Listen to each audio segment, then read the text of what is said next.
আমাদের অনেক ভাই অন্ধভাবে কিছু আলেম ও সংগঠনের তাকলিফ করছেন, কিছু সমালোচনা করলে রেগে যান।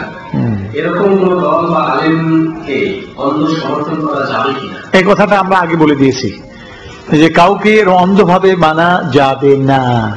ইমাম মালিক, আচ্ছা আসলটা জেনে নেন।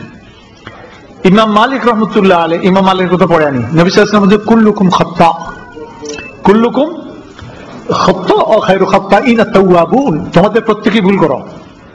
হুজুর বলছেন তোমাদের কাদের বলছেন? উম্মত তো বলছেন, কিন্তু তখন উপস্থিত কারা? সাহাবায়ে কেরাম।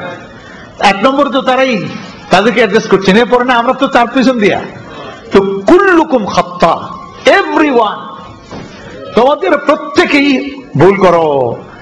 সুতরাং যারা ভুল করে, ভুল করা তাদেরকে অন্ধভাবে মানা যাবে? সেই জন্য ইমাম মালিক তিনি বলেন, তিনি হাদিস পড়াতে গিয়ে বলেন কুল্লু ইনসানিন ইউখাযু মিনহু ওয়া ইউরাদ্দু আলাইহি ইল্লা সাহিব হাযাল কবর। আমাদের মধ্যে প্রত্যেকটা মানুষ এমন যে তারটা নেওয়া যাবে, গ্রহণ করা যাবে, বর্জন প্রত্যাখ্যান করা যাবে। মানে গ্রহণ করা হবে দলিলের ভিত্তিতে, প্রত্যাখ্যান করা হবে দলিলের ভিত্তিতে। ইল্লা সাহিবা হাযাল কবর, একজনই আছেন এর আওতার বাইরে, তিনি হলেন এই কবরওয়ালা। তিনি হাদিস পড়াইতেন কোন জায়গায়? মসজিদে নববীতে। এই জন্য কবর ইশারা করেছেন ইল্লা সাহিবা হাযাল কবর। যখন কোন কথা প্রমাণিত হবে এই কবরওয়ালা কইছে, তখন আর কোন দলিল কিছু নেই, এটাই দলিল, আর কিছু চাওয়া যাবে না। এই জন্য হযরত ইবনে আব্বাসকে একজন একটা মাসলা জিজ্ঞেস করছে। তিনি বললেন ক্বালা রাসূলুল্লাহ, এই ব্যাপারে রাসূলুল্লাহ এটা বলছেন।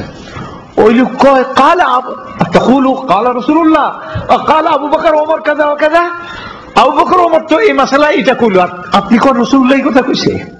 এই কথা বলার পরে ইবনে আব্বাস বললেন আমি দেখতে পাচ্ছি আসমান থেকে পাথর তোমার মাথায় কেবল পড়লো, এইখানে তোমার মাথায় বুঝি পড়তেছে পাথর, কারণ আমি কইতেছি রাসূলুল্লাহ কইছে।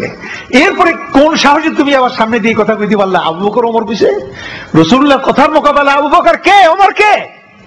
কথা বুঝতে পারছেন? অর্থাৎ আবু বকর ওমর বলেছিলেন, তার কাছে ইলমটা ছিল না, রাসূলুল্লাহর ফায়সালা তাদের কাছে ছিল না বলে তারা নিজেরা ইজতিহাদ করে কইছেন। কিন্তু যখন কথাটা প্রমাণিত হয়ে গেল রাসূল বলেছেন, তখন আবু বকরের কথাও শোনা যাবে না, ওমরের কথাও শোনা যাবে না। কথা পরিষ্কার হয়েছে? মাশাআল্লাহ।